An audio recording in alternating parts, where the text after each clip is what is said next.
कश्मीर में अब digital payment scam देखने को मिल रहा है, यानी कि जो ऑनलाइन पेमेंट पेटीएम या फिर गूगल पे के थ्रू होती है, उनमें एक बड़ा स्कैम देखने को मिला है, जिसको सफर करते हुए कश्मीर के कैब और ऑटो ड्राइवर्स नजर आए हैं।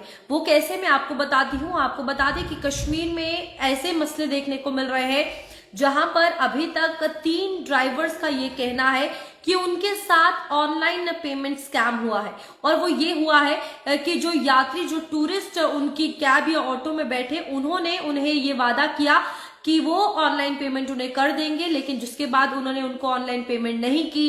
कॉल्स कर रहे थे पर कॉल्स उठाना बंद कर दिए, और उसके बाद उन्हें काफी ज्यादा नुकसान जो है वो झेलना पड़ा, क्योंकि उन्होंने राइड बुक की। जब कैब ड्राइवर, ऑटो ड्राइवर वहां पर पहुंचे तो वहां पर जो यात्री थे जिन्होंने उनकी कैब या ऑटो में ट्रैवल किया, उन्होंने ये कहा कि पैसा जो है वो दे दिया जाएगा, लेकिन किसी ने भी पैसा नहीं दिया।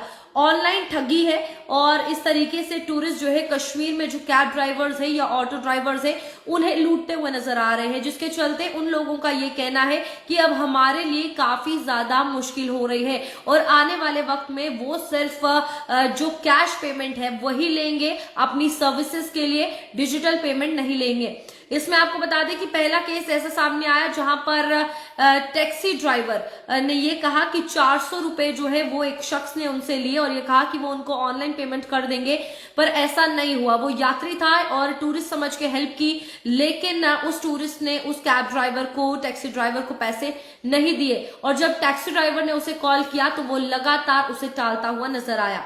उसके बाद उसने कॉल उठाना ही बंद कर दिया। और ये पूरा स्कैम, जो ऑनलाइन पेमेंट स्कैम हुआ है, डिजिटल पेमेंट स्कैम हुआ है, आपको बताते श्रीनगर में 3 जो गाड़ी वाले हैं, ऑटो कैब ड्राइवर, उनके साथ हुआ है, जिसमें एक ऑटो ड्राइवर है और 2 टैक्सी ड्राइवर्स है। इस बीच फिलहाल आपको बता दें कि उन्होंने ये कहा है कि डिजिटल पेमेंट को लेकर भी कई बड़े सवाल उठ रहे हैं, जहां पर ये कहा कि एक ड्राइवर ऐसा था जिसने 250 रुपए पहले ऐप बुक करवाते हुए राइड बुक करवाई। जब उसने राइड ली उसके बाद उसने ये कहा कि वो पेटीएम के थ्रू डिजिटल पेमेंट कर देगा, लेकिन उसके बाद उसने पेमेंट नहीं की। ड्राइवर कॉल करता रहा। अब इसमें जो ऑटो चालक है उसने भी ये कहा कि यहाँ पर लोग जो है वो डिजिटल स्कैम ज्यादा कर रहे हैं, पेमेंट का वादा करते हैं या फिर भुगतान नहीं करते। ऑनलाइन डिजिटल पेमेंट जो है पूरे तरीके से बंद हो जानी चाहिए। और यहाँ पर अब उन्होंने कहा है कि उनकी कमाई पर जो असर हो रहा है वो कहीं ना कहीं टेंशन वाली बात है।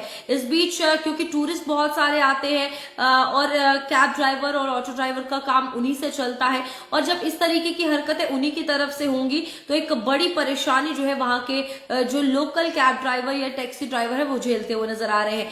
अब ड्राइवरों की मांग कुछ सामने आई है, जहां ड्राइवर्स ये डिमांड करते हुए नजर आ रहे हैं, या तो डिजिटल पेमेंट की सिक्योरिटी बढ़ा दी जाए, या फिर जो टूरिस्ट है यानी कि जो ट्रैवल करने वाले हैं और या फिर जो ड्राइवर है, उन दोनों के लिए एक प्रॉपर गाइडलाइन बना दी जाए, और डिजिटल पेमेंट जो है वो पूरे तरीके से बंद कर दी जाए। सिर्फ कैश पेमेंट होगी, राइड बुक होगी तो ही आपको सर्विस मिलेगी। तो फिलहाल ये एक बड़ा स्कैम जो है श्रीनगर में देखने को मिल रहा है, जिसका शिकार 2 टैक्सी ड्राइवर और एक ऑटो वाला हुआ है। और इस तरीके से अगर कोई जब हरकतें सामने आती हैं तो आम रोजी रोटी कमाने वाला एक ऑटो ड्राइवर, टैक्सी ड्राइवर बहुत ज्यादा सफर करता है, क्योंकि उनकी रोजी रोटी उसी पर डिपेंड है। और जब इस तरीके से जो ट्रैवल कर रहे हैं उनकी गाड़ियों में, वो उनको पैसे नहीं देंगे, सर्विसेज लेंगे, तो ये कहां के लिए सही है? आप भी अपने कमेंट्स में राय जरूर दीजिएगा। आप क्या कुछ सोचते हैं इस डिजिटल स्कैम के लिए जो कि श्रीनगर में चल रहा है।